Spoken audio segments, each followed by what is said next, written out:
আজি আমি মহিলা উদ্যমিতা আঁচনি প্ৰথম কিস্তিৰ ধন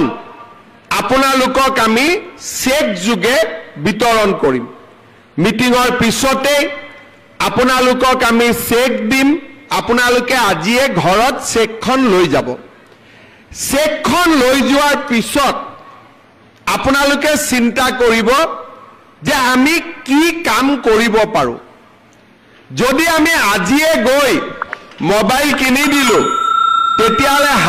হাঁহে আৰু কণী নিদিব হাঁহটোৱে মৰি থাকিব হাঁহটোৱে কণী দিব লাগে নাই এতিয়া এই 10,000 টকাটো লৈ আমি বহুত মহিলাক যাৰ তিনটাতকৈ বেছি সন্তান তেওঁলোকক এই আঁচনিটো আমি দিয়া নাই কিয় দিয়া নাই ঘৰত যদি তিনটা বাচ্চাই আছে কেনেকে তেওঁলোকে প্ৰডাকশন কাম কৰিব উৎপাদনৰ কাম কৰিব জনজাতীয় লোকসকলক আমি 4টা দিছো বাগিচাৰ লোকক 4টা দিছো বাকি 3টা কাৰণ যিমানে সন্তান বেছি হ'ব দেউতাক মাকৰ দায়িত্ব হিমানে বেছি তেওঁলোকে উৎপাদন মূলক কাম কৰিব নোৱাৰিব আমাৰ আঁচনিটোৰ লক্ষ্য হৈছে যে আমি আপোনালোকক আজি 10,000 টকা আপোনালোকক দিম আৰু আপোনালোকে অহা 1 বছৰ এই 10,000 টকাটো সৎ ব্যৱহাৰ কৰিব কোনোবাই হালত দিব কোনোবাৰ গিৰিয়েক বা স্বামীৰ ব্যৱসায় আছে তাতে 10,000 টকাটো দিব কোনো আপত্তি নাই বেয়া কামত খৰচ কৰিব নালাগে ভাল কামত খৰচ কৰাত কোনো আপত্তি নাই ঘৰত যদি মোৰ বাগিচা আছে ক্ষুদ্ৰ চাহ খেতি আছে তাতো লগাই দিয়ক কোনো অসুবিধা নাই হালত কৰক মুৰ্গী কৰক কণী কৰক ব্যৱসায় কৰক 1 বছৰ পিছত আমি আপোনালোকৰ ঘৰে ঘৰে আহি পৰীক্ষা কৰিম আমি আপোনালোকক সুধিম যে আপোনালোকে টকাটো ক'ত ব্যৱহাৰ কৰিলে যিসকল আই মাতৃয়ে এই টকাটোৰ সৎ ব্যৱহাৰ কৰিব অহা বছৰ তেওঁলোকক আমি 25,000 টকাকৈ তেওঁলোকক আমি আগবঢ়াম এই 25,000 টকাৰ 12,500 মই বেংকৰ পৰা আনি দিম 12,500 চৰকাৰৰ পৰা দিম চৰকাৰৰ টকাটো ঘূৰাই দিব নালাগে বেংকৰ টকাটো ঘূৰাই দিব লাগিব কিন্তু সুদ দিব নালাগে বেংকৰ সুদটো চৰকাৰে দিব মাত্ৰ মূলটো আপোনালোকে ঘূৰাই দিব আৰু যিসকলে সুন্দৰভাৱে এই 25,000 টকাৰ সৎ ব্যৱহাৰ কৰিব তেওঁলোকক তৃতীয় বছৰটোত আমি 50,000 টকা কৰি আমি আগবঢ়াম হাঁহে যেনেকে কণী পাৰে এই 10,000 টকায়ো দুবাৰ কণী পাৰিব এবাৰ 25,000 কণী পাৰিব এবাৰ 50,000 টকাৰ কণী পাৰিব লাগে না নাই লাগে যদি কণী পাৰিব লাগে আমাৰ হাঁহটোক অলপ খাদ্য বস্তু খুৱাব লাগিব আৰু তাৰ অৰ্থটোৱে হ'ল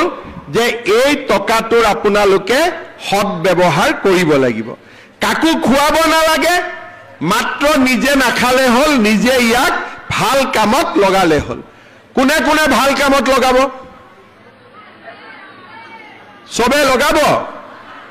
আৰু কোনে কোনে মোবাইল কিনিব যোনে মোবাইল কিনিব তাক মই আৰু 2,000 টকা দি দিম যাতে ভাল মোবাইল এটা পায় কোনে কোনে মোবাইল কিনিব পিছফালে কোনবাই মোবাইল কিনিব নেকি নিকিনে কোনে কোনে নিকিনে হাত ডাঙক আচ্ছা ৰঞ্জিত দা মোবাইল দোকানীটো ব্যৱসায় বেয়া হৈ গ'ল এতিয়া মোবাইল দোকানীবিলাকে নকলে হ'ল মামাক অহাবাৰ ভোট নিদিও বুলি সবে আশা কৰি আছে যে আজি উদ্যমিতাৰ টকা হ'ব আই মাতৃসকলে ফেসবুক চাবৰ কাৰণে মোবাইল কিনি ল'ব নিকিনিব দেই কোনেও ঠিক আছে ভাল কৰি টকাটো ব্যৱহাৰ কৰক আমি আপোনালোকক অহা বছৰ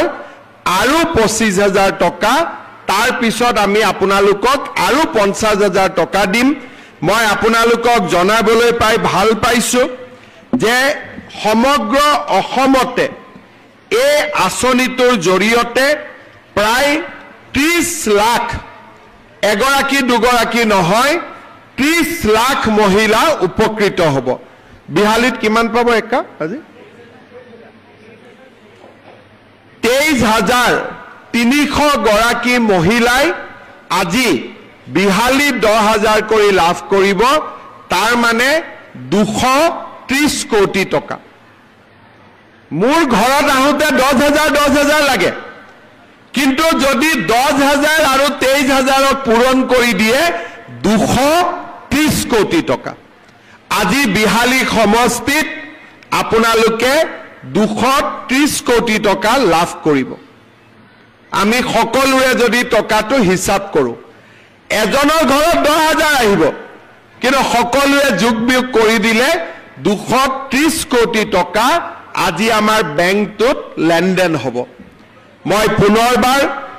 আমাৰ পঞ্চায়ত আৰু গ্ৰামোন্নয়ন বিভাগৰ সকলো বিষয়া কৰ্মচাৰীক ধন্যবাদ জনাইছো মন্ত্ৰী ৰঞ্জিত দাস ডাঙৰীয়াক ধন্যবাদ জনাইছো এই আঁচনিটো সুন্দৰভাৱে আগবঢ়াই লৈ যোৱাৰ বাবে মই আপোনালোক সকলোকে অনুৰোধ কৰিম আমাৰ মন্ত্ৰী ৰঞ্জিত দাস আৰু ডিপাৰ্টমেন্টৰ বিষয়াসকলৰ কাৰণে আপোনালোকে এটা ডাঙৰ হাত চাপৰি বজাই দিয়ক আমাৰ এই আঁচনিটো বিহালীত প্ৰথম হল আৰু বিহালীত এই আঁচনিটো ৰূপায়ণ কৰাৰ বাবে মই আমাৰ সাংসদ ৰঞ্জিত দত্ত আৰু বিধায়ক দিগন্ত ঘাটোৱাল ডাঙৰীয়াকো ধন্যবাদ জনাইছো এটা দীঘলীয়াকৈ হাত চাপৰি বজাই দিয়ক তেখেতসকলৰ কাৰণেও আপোনালোকে যিমানে উৎসাহ দিব আমাৰ মানুহে সিমানে দুগুণ উৎসাহেৰে কাম কৰিব আপোনালোকে আমাক যেতিয়া আশীৰ্বাদ কৰে আমাক আপোনালোকে ভোট দিয়ে তেতিয়া আমি আপোনালোকৰ কাৰণে দুগুণ উৎসাহেৰে কাম কৰাৰ বাবে চেষ্টা কৰোঁ আপোনালোকে আশীৰ্বাদ দি থাকিব যাতে অনাগত দিনতো আপোনালোকৰ কাৰণে আমি এনেকৈ কাম কৰি গৈ থাকিব পাৰো আমি এখন নতুন অসম নিৰ্মাণ কৰিব পাৰো আৰু আমাৰ অসমখনক আগুৱাই লৈ যাব পাৰো বিহালীত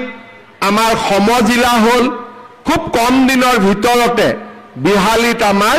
ৰেভিনিউ সাৰ্কুল এটা হ'ব গৈ আছে ইলেকশ্যনৰ সময়ত মই 100 কোটি টকাৰে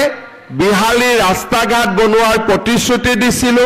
50 কোটি টকা মই মুকলি কৰি দিছো আৰু কম দিনৰ ভিতৰতে আৰু 50 কোটি টকা মই বিহালী সমষ্টিলৈ মুকলি কৰি দিম বিহালীত নতুন কলেজ হ'ব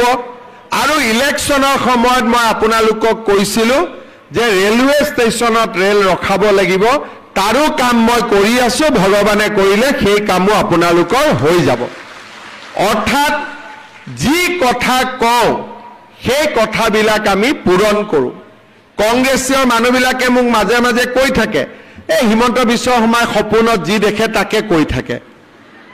আৰু সঁচা কথা মই সপোনত যি দেখো ৰাতিপুৱা তাকে বাস্তৱত ৰূপায়ণ কৰাৰ বাবে চেষ্টা কৰোঁ সেইকাৰণে যিবিলাক কাম কংগ্ৰেছে অসম্ভৱ বুলি ভাবে মই তাক সম্ভৱ বুলি ভাবো